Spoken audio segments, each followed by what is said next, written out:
Seth Rollins and CM Punk had a war of words. The final segment of Raw on the USA Network saw the two stars have a face-to-face ahead of their match that will take place on the Raw Netflix premiere on January 6th. During their heated back and forth, references were made to Vince McMahon, AEW, and the infamous Colt Cabana podcast interview CM Punk did following his WWE departure in 2013. Did Stone Cold Steve Austin take his ball and go home? You know, I haven't seen the man around these parts in quite some time. Did she take her ball and go home too? Or is it just me, Seth? You want to tell these people that I turned my back on them? You want to tell 15,000 strong in Houston that I abandoned them? When in reality, you just want to cry because I abandoned you. I was sick and tired, and I left this place, and you stayed, and you ate it. We both made our choices. We both made our decisions. I have no regrets. None. I don't want to talk about the last 10 years. Let's talk about the last 10 months. Seth, how's your neck? Good. How's your knee, Nat? How's that knee? How's your insides? Because I watched Big Bronson Reed hit you with 6 tsunamis. How's your pride? Because you didn't get a modicum of revenge on him, and you saw me break his ankle in War Games. Self-proclaimed best in the world? Yeah, because I believe in myself. Self-professed martyr? You're damn right. I came back. I didn't want to make friends. I said very publicly, I'm here to make money. And next week, oh baby, I get to make a boatload of cash, making you the victim you so badly want to be, little brother. Oh, cut that crap, man. Cut that little brother crap. That don't work no more. You know the difference between you and everybody else that left? They actually did leave, all right? My wife, she's taking a break to raise a kid. I know you don't know what that's like. Stone Cold, he said it was the biggest mistake he ever made. He understands about change, all right? You left. You wanted this place to die with the echoes of those CM Punk chants. You went on your buddy's podcast, tried to tear this place down. When that didn't work, you took every single shot you could to try to kill this place, and you still couldn't do it. And then you took a big chunk of change to go join the competition. How'd that work out for you?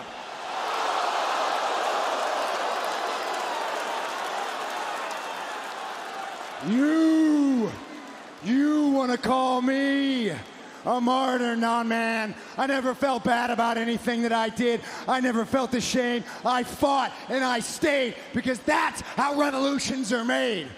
All right? That's how they're made. They're made in the trenches, not by cowards who abandon their families. You stay in the trenches, you fight. That's how we win the war. And we won the war. And you want to come back in here and you want to wave the flag with us? No way. You can't big brother me anymore because I'm the damn big brother. So you will take another 10 years off after the 6, but it's not going to be a decision you make. It's going to be one I make for you.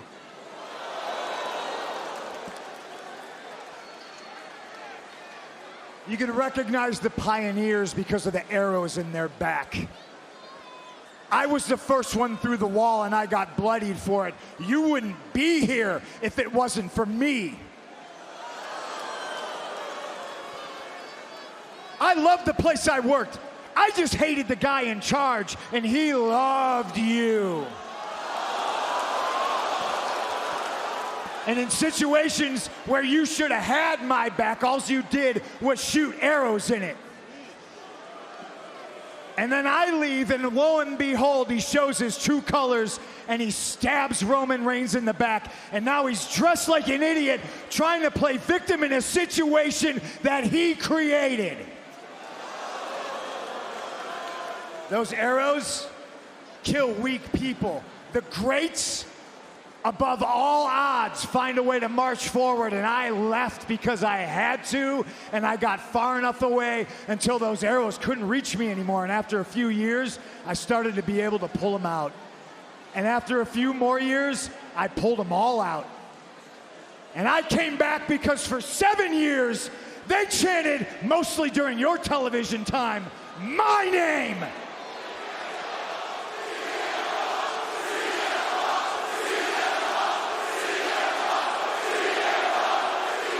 I should be dead, Seth, but I'm not, and oh, aren't the arrow throwers mad?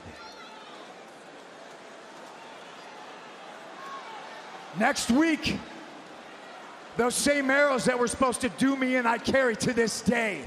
And I'm walking into LA, Netflix, live and in living color, with a fistful of arrows, and I'm gonna jam them down your corporate throat.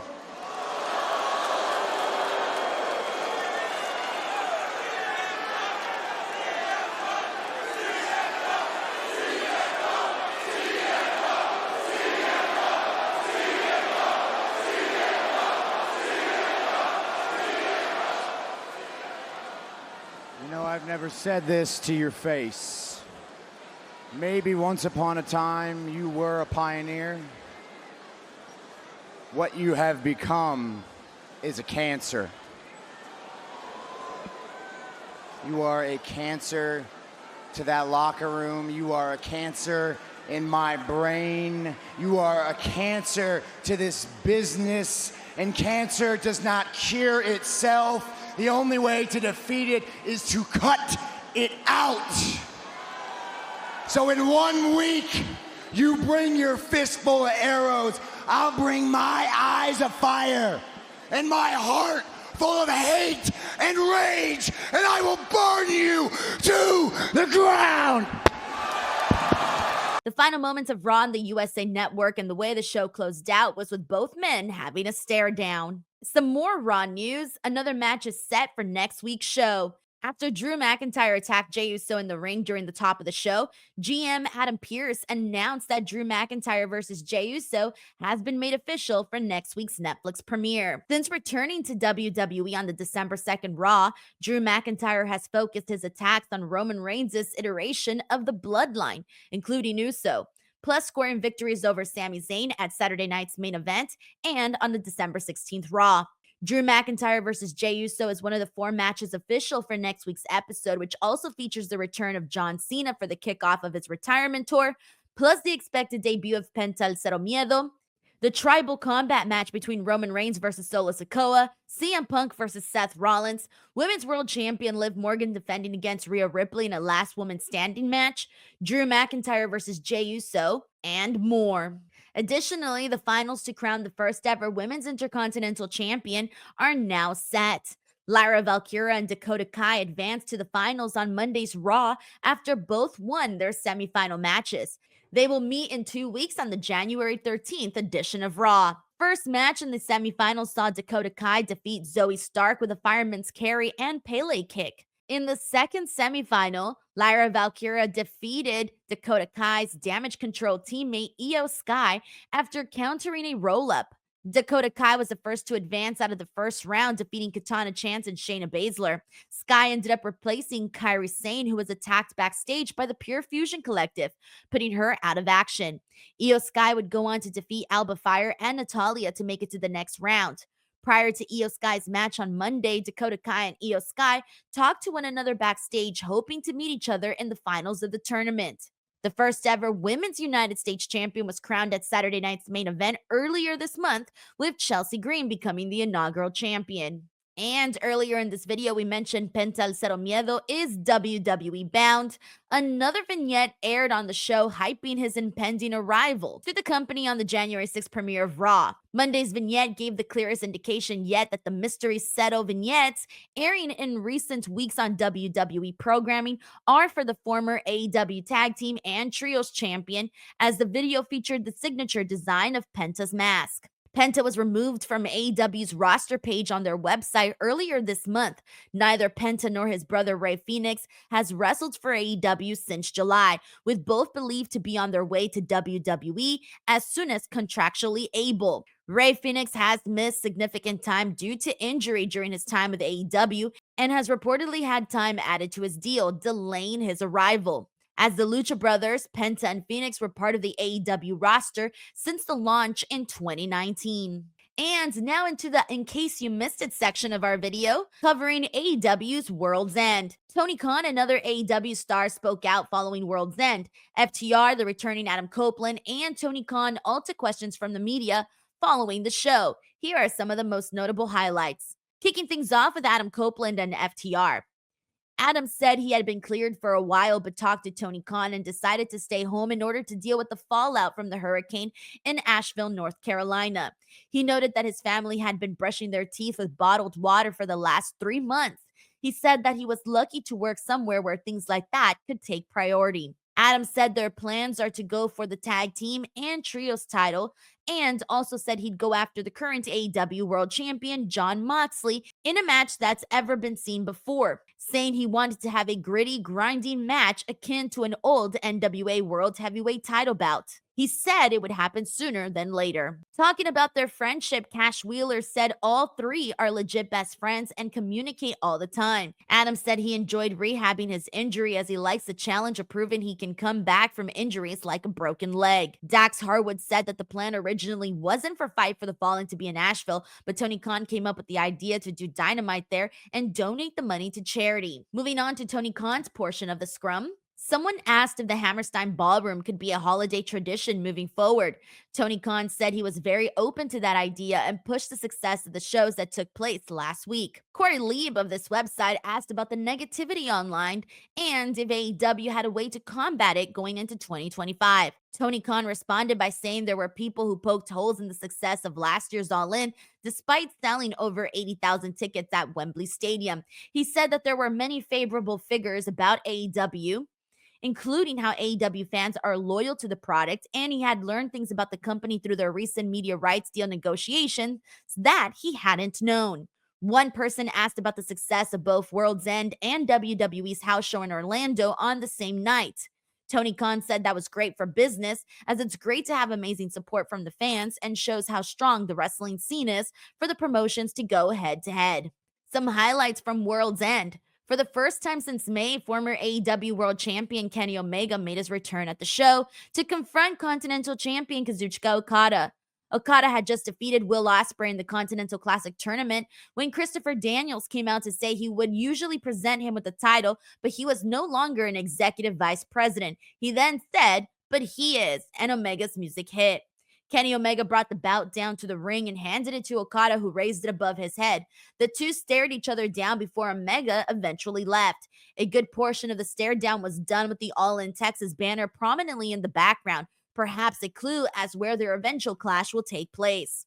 The two longtime rivals in New Japan Pro Wrestling also had a confrontation in May that was disrupted by Okada's elite teammates in the Young Bucks and Jack Perry. The new look Elite then took Kenny Omega out in storyline. Omega had been out of action since last December due to multiple injuries and ailments, including diverticulitis, that nearly took his life due to it being undetected. Omega will make his in-ring return at next Saturday's Wrestle Dynasty against Gabe Kidd in a show that will feature wrestlers from New Japan Pro Wrestling, All Elite Wrestling, Ring of Honor, Consejo Mundial de Lucha Libre, and Stardom. More highlights from the show.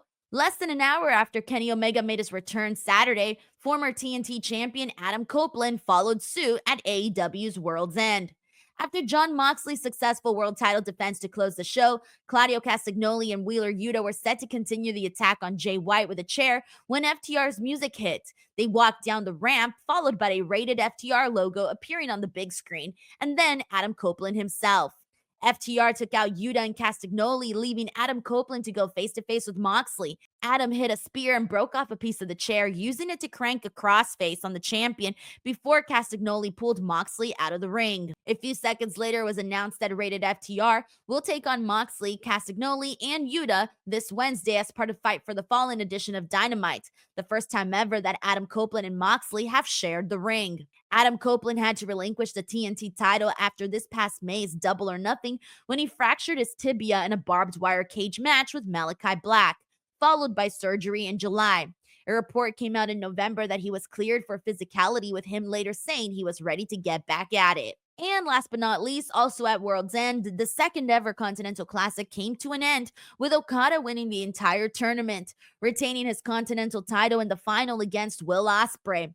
The bout featured both men pulling out all the offensive stops in the final sequence, scoring close near falls on each other in rapid fire succession. The end came when Okada landed a Rainmaker clothesline to finally put Ospreay down for the win. In two semifinal matches that opened the show, Okada, the Blue League runner-up, defeated Ricochet, the Gold League winner, while Ospreay, Gold League runner-up, outlasted his former friend and Kyle Fletcher, the Blue League winner. With the victory, Okada holds on to the Continental title he won this past March by defeating Eddie Kingston. That's a wrap for this episode of The Latest. As always, thank you guys so much for watching. Do not forget to subscribe to F4W Online, and we'll catch you on the next one.